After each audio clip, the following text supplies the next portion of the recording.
big tech.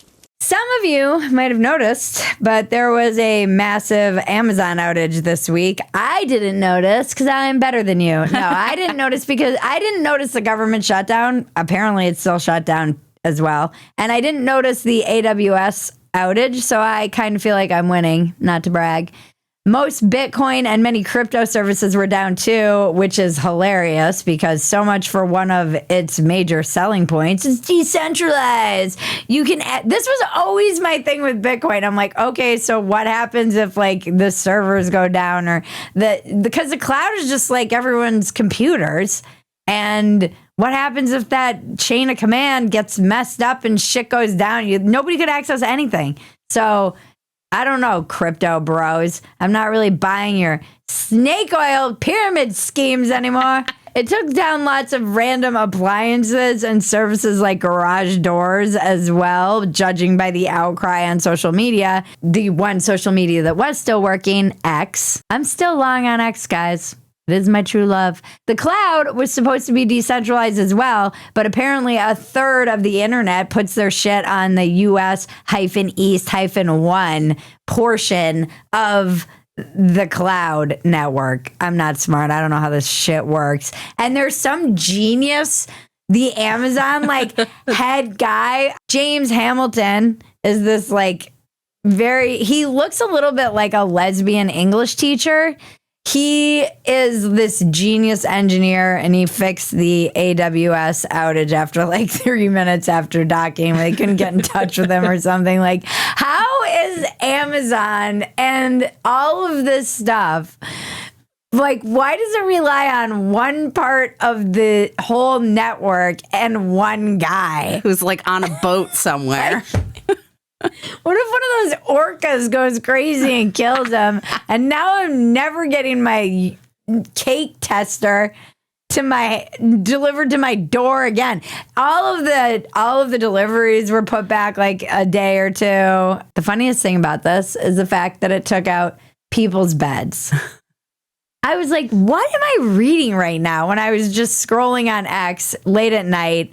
And I was in the dumpster fire chat, and sometimes I just kind of live text whatever I'm scrolling and put it in the chat. And I was like, what is this right now?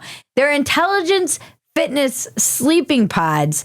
And because they're, for some reason, connected to the internet, and you need to have a subscription so that you can keep your bed at a perfect temperature, and it measures all of these things how you're sleeping and what your sleep score is and whether you're dreaming about your ex-boyfriend from high school, and then it alerts your husband on your phone. Just kidding, but that we probably are getting there.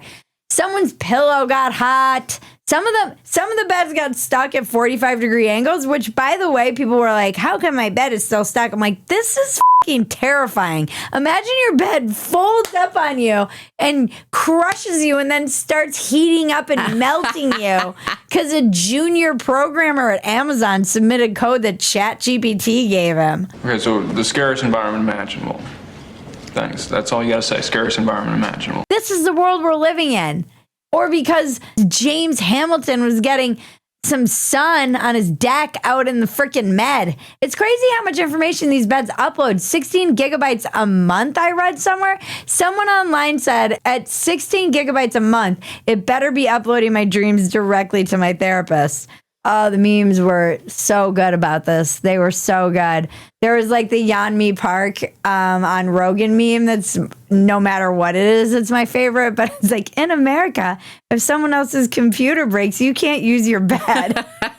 As Carol Roth said on Real America, which if you're not watching Real America, you should be. Carol Roth was on. She's a genius. We talked about the housing crisis, and she's someone who's very much solution-oriented, and she mentioned that this is what she's calling a K economy. So lots of people are getting poorer and lots of people are getting richer.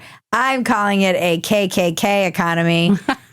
Because everyone's becoming a Nazi because they can't buy a house. But we're not a poor country. People have mattress warmers. The upward sloping part of the K people have beds that are warming up to a specific or cooling to a specific temperature for them. This is the old saying, as some of you might know it.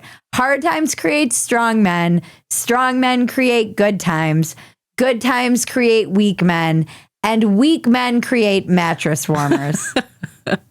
We'll go to war with China.